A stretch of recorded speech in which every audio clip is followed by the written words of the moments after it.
Auzubillahiminash-shaytanir-rajim. Bismillahir-rahmanir-rahim. Assalamu alaikum dear friends. Hope you all are fine. Welcome you all in Ramzan Kareem with खाला. जी तो friends, आज खाला ने सोचा क्यों ना आपको एक बहुत ही इम्पोर्टेंट स्टोरी है वो आपसे शेयर कर ली जाए रमज़ान के हवाले से। तो जी आप सबने नाम सुना होगा ग़ज़वा बदर। तो ग़ज़वा जो है वो किसको कहा जाता है? ग़ज़वा कहा जाता है उस जंग को जिसमें हमारे प्यारे नबी हज़रत मोहम्मद सल्लल्लाहु अलैहि वसल्लम ने शिरकत की हो। तो ग़ज़वा बदर जो है एक कुफ़ार और मुसलमानों के दरमियान ये पहला मार्का था, पहली जंग थी और ये रमज़ान मुबारक में पेश आई थी। इस वजह से खाला ने सोचा कि क्यों ना आपको इसके बारे में बता दिया जाए।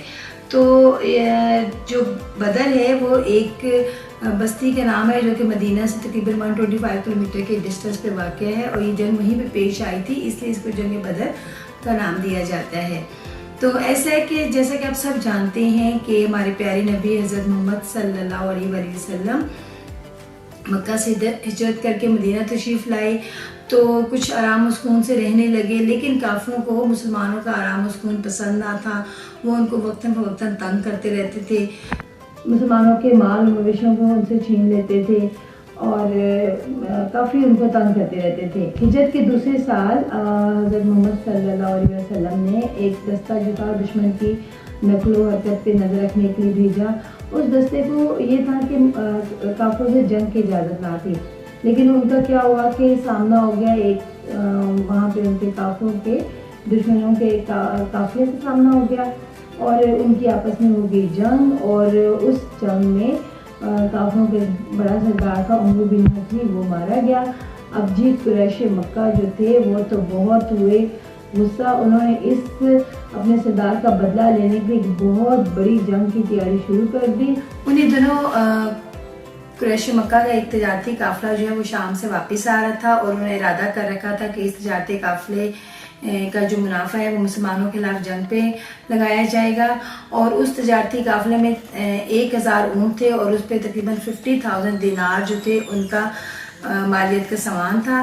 तो जब वो मदीने के पास से गुजरने लगा तो हमारे प्यारे नबी ने मुसलमानों को हुक्म दिया कि इस काफिले का मुकाबला करके कुरैश मक्का की ताकत को तोड़ दिया जाए। तो जब उस काफिले का जो सरदार था वो था अबू सुफियान ने कुरैश मक्का को पैगाम भेजा कि मेरी मदद को आए। और वहां से मक्का से काफिरों का जो एक सरदार था अबू जहल, वो 1000 का लश्कर लेके वहां से चल पड़ा और उस लश्कर में तकरीबन 100 घोड़े थे और उनके पास 600 ज़िरें थी और उनके पास लातादाद बेशुमार ऊँट थे। ठीक है, अब जी वो वहां से चल पड़े और उन्होंने मदीना के करीब पड़ाव किया। इधर से मुसलमानों का जो लश्कर था उनके सलार कौन थे? हमारे प्यारे नबी हज़रत मोहम्मद सल्लल्लाहु अलैहि वसल्लम थे और मुसलमानों के पास सिर्फ 313 मुजाहिदीन थे। इधर से मुसलमानों के लश्कर के सरदार हमारे प्यारे नबी हज़रत मोहम्मद सल्लल्लाहु अलैहि वसल्लम थे। मुसलमानों के लश्कर में जो थे वो 70 ऊँट थे, 2 घोड़े थे, 6 तलवारें थी, बहुत ही कम साजो सामान था। लेकिन ये है कि मुसलमानों की जज्बा था, मुसलमानों का ईमान था।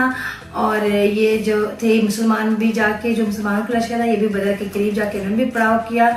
और उस रात हज़रत मोहम्मद सल्लल्लाहु अलैहि वसल्लम ने अल्लाह ताला से दुआ की कि ए मेरे रब हमारी मदद फरमा। अगर आज ये मुट्ठी भर मुसलमान हलाक हो गए तो कोई पूरी दुनिया में इस्लाम का नाम लेने वाला नहीं होगा। और अल्लाह ताला ने की मुसलमानों की मदद और उस रात हुई बारिश और वो बारिश जो थी मुसलमानों के लिए थी बहुत फ़ायदेमंद। और काफिरों के जहाँ पे काफिरों के लश्कर का पड़ाव था वहाँ पे उनको हो गया कीचड़।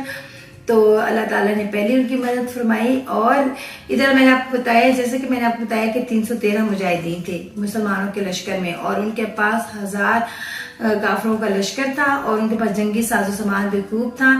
और अगली सुबह 17 रमजान मुबारक को बाकायदा जंग का आगाज हुआ। और आपको पता है डियर फ्रेंड्स कि पहले ज़माने में जंगें कैसे लड़ी जाती थी?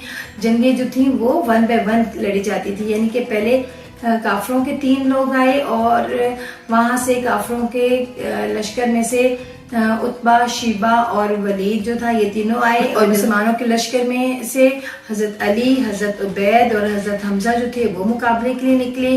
और जल्द ही حضرت علی نے، حضرت حمزہ نے اور حضرت عبید نے تینوں کافروں کو مار گرایا، اور جیسے ان کو پتہ چلا کہ ہمارے اتنے بڑے سردار جو ہیں وہ مارے گئے ہیں تو انہوں نے ایک دم اٹیک کر دیا اور اکٹھی جو وہ ایک دم لڑائی شروع ہو گئی، اور ان کا تو لشکر بہت بڑا تھا، مسلمان تعداد میں بہت کم تھے، لیکن مسلمانوں میں جذبہ شہادت جو تھا وہ بہت تھا، تو مسلمان جو تھے وہ خوب شوق شہادت سے شہادت کے شوق میں لڑ رہے تھے، اور جلدی جو تھے کافروں کے بہت بڑے بڑے جو سردار تھے اس میں مارے گئے، اور مسلمانوں کو اللہ تعالیٰ نے اس جنگ میں فتح دی۔ تو اصل میں آپ کو بتانے کا مقصد یہ تھا کہ اتنے کم جنگی ساز و سامان اور اتنے کم لشکر میں بھی کے ساتھ بھی مسلمانوں کو اس جنگ میں کامیابی ہوئی، کیونکہ اس جنگ میں اللہ تعالیٰ نے مسلمانوں کی مدد کی۔ اور اس جنگ کی ایک اور آپ کو بات بتاؤں کہ 2 کم سن صحابہ تھے، حضرت معاذ اور حضرت معوذ، اور جب ان کو پتہ چلا کہ ابو جہل جو تھا وہ ہمارے پیارے نبی کا سب سے بڑا دشمن تھا، تو وہ بہت کم سن صحابہ تھے اور انہوں نے ابو جہل کو جو تھا مار دیا۔ تو یہ ایک رمضان مبارک میں پیش آنے والا بہت امپورٹنٹ واقعہ ہے، بہت امپورٹنٹ ایونٹ ہے۔ اس جنگ میں تقریباً 70 جو تھے کفار مارے گئے اور 14 مسلمان شہید ہوئے، کافی کفار کو جو تھا وہ قید کر لیا گیا، اور ہمارے پیارے نبی نے کچھ جو کفار تھے ان کو فدیہ دے کر آزاد کر دیا، کچھ جو نہیں دے سکتے تھے ان کو ویسے آزاد کر دیا، اور کچھ کافروں سے جو کہ پڑھنا لکھنا جانتے تھے ان کو کہا کہ مسلمان بچوں کو پڑھائے اور اس کے بدلے میں ان کو آزادی دے دی جائے گی۔ اور اس واقعے کے بعد جو تھا اسلام بہت تیزی سے پھیلنے لگا، ہمارے پیارے نبی کے اخلاق سے متاثر ہو کر لوگ جو تھے وہ اسلام قبول کرنے لگے۔ تو یہ اسلام کی تاریخ کا ایک بہت اہم واقعہ ہے۔ نیکسٹ سٹوری تک کے لیے اللہ حافظ۔